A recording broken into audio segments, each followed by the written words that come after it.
Hey guys, it's Dr. Mo. Yet again, I'm coming to you post-run.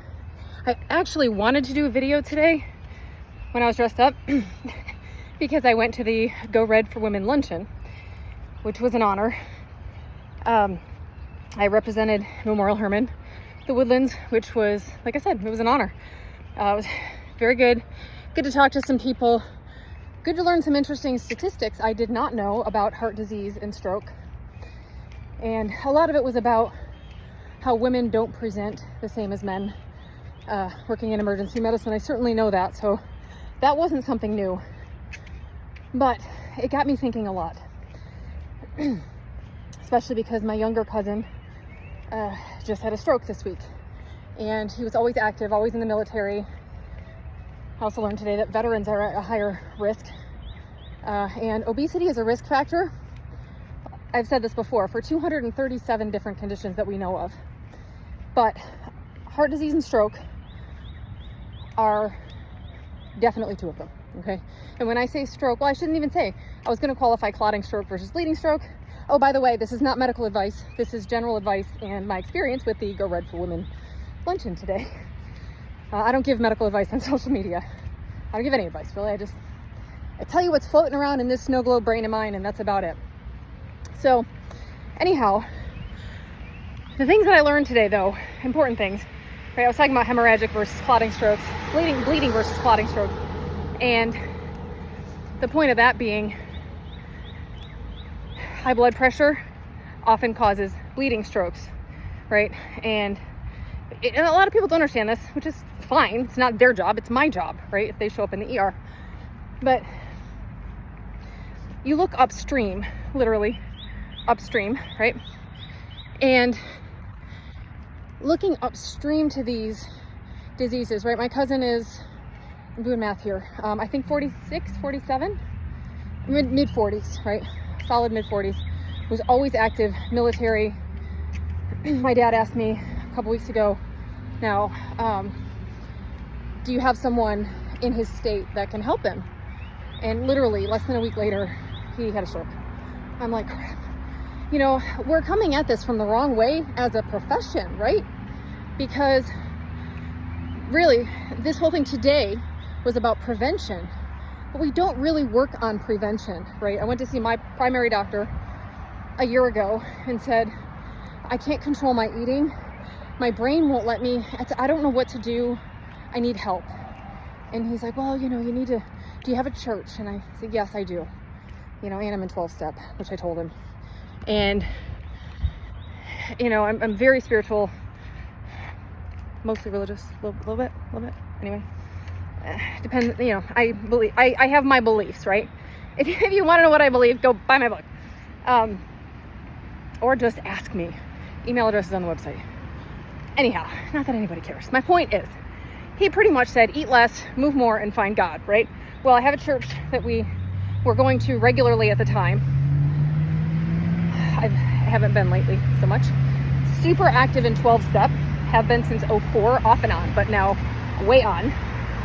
And because I was at wit's end, right? Like you hit this low, mentally, physically. I mean, I was 50 pounds heavier than I am now, dying, killing myself, right? So anyway, eat less, move more, find God. Okay, got that. 7 Ironmans, check, you know. Lots of marathons, check. Triathlon in 2 days. It's a sprint, it's very short. Still, it's gonna take me probably an hour and 45 minutes. Yes, for a sprint, I hear you. Not fast. I'm persistent. So, but it's still, you know, a couple of hours. And I know how to eat, right? So do you. Everyone listening to me knows that Doritos aren't as healthy as broccoli. That's not the problem. We know what to eat. If I was using my frontal lobe, we wouldn't be in this position. So I go to this Go Red for Women thing today, which was fantastic. Really made me want to give back. I mean, I made a monetary donation, but it doesn't seem like enough anymore. I want to give back. I don't want to throw money at research, which does matter, by the way, a ton. Because even they talked about the cardiologist who they did a recorded video, is actually my cardiologist who cleared me after COVID because I had some heart issues. And she's a very well-educated heart failure doctor. And you know that my grandmother died from heart failure, if you listen to me. So that matters to me. And anyway, I was reading all these big posters today about the risk factors. And they talked about literally all the pillars we stress at AMS, right? Sleep, stress. We always hit sleep first because it's usually where everyone is missing something, you know? Sleep, stress, and of course, we do obesity treatment, right? But again, we're chasing a runaway horse. Now, thank God we finally got medications that can do something about it. And it's not about the fat burning. It's not about the increased metabolism. It's about healing the damage we've done to our minds and bodies. And I want to be of service, which is why I'm on here. I want to be of service to as many people as I can. If you hear one little thing that makes you think, maybe it's not a moral failing. Maybe I just need some help, you know? Maybe I need my doctor's help. And if I'm not your doctor, find one. If I'm not in your state, or Dr. Laura's not in your state, Dr. Michelle's not in your state, Courtney, Neil, Amanda, if they're not in your states, those are my nurse practitioners, then find a doctor. There are plenty. I've got people on telehealth who can help you. I got a couple people on telehealth that we are literally in contact almost daily because her name's Nikki. She and I bounce a lot of things off each other because she's been my telehealth mentor. She helps me help more people. And that's a godsend, right? She is a godsend. She has just been a gift because there's no other way I can help this many people. For a lot of years, I helped people mostly, only, really, I guess, in the ER. At the end, right? I would help people. I would discuss a little bit about nutrition or whatever. And I try to help them, but I'm helping them when they're in dire straits, right? You're in heart failure exacerbation and I'm talking to you about broccoli, really? You know, like, it felt ineffective after a while. It felt like I was just, like I said, chasing after a runaway horse. When you come into me with a heart attack, it's not too late. Like, thank God for my cousin. He's got a chance, right? He's awake, he's talking. He does have some brain issues, but they should be overcome by rehab and treatment for the underlying condition and lifestyle management, right? Weight management, lifestyle management. We're chasing a runaway horse, but at least now we've got the tools. You know, I have a Bugatti to run him down. Seriously, we have the tools. Not only can I coach people on behavioral changes, which I've done for 25 years, but now I can give you physician guidance, not here when you're my patient, but I can give people physician guidance with medications and even certain vitamins and supplements and make sure things are optimized to give you the best energy levels, mitigate side effects. Like, I can make a difference. I can make a difference so you don't come into me next weekend. Okay, I can't do it that fast, but I'm back in the ER next weekend with a heart attack, you know?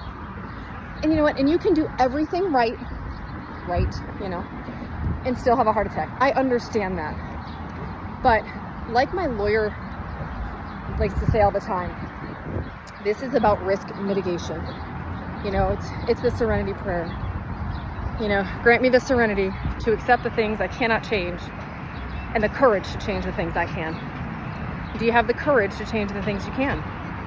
Some days, man, it's tough. Today I went out and I'm like, I'm not running. I don't want to run. I want to walk again. I don't want to run. And today's luncheon was at the Marriott. So I said, all right, go for a run. Run back to the Marriott. And I did. And I joked because, like, the alter ego ran back, you know. I was all dressed up earlier as a doctor. And then I went back as, you know, the me who runs. The me on here. And sorry I didn't. You're good. You know, sorry you didn't get to see me dress up, which isn't all that. It was a red shirt, and pants and heels. I need new shoes, but that's another polo or another video altogether. Just ask my friends that had to listen to me all day. Anyhow, but there are different hats that I wear, and those hats, I hope every one of them just touches one person, touches one person today and says, you know what, maybe I can get out for a walk.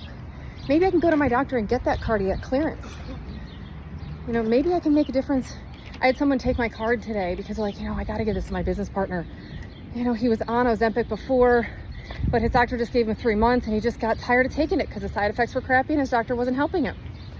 And I'm like, I'd be happy to help. Just because that's what we do. We dig in, right? We're not going to let you fly blind. We don't. And that's my job. It's my job to get out here. Patients get other videos. These are kind of general. Well, even the patient videos can't be medical advice. Risk mitigation.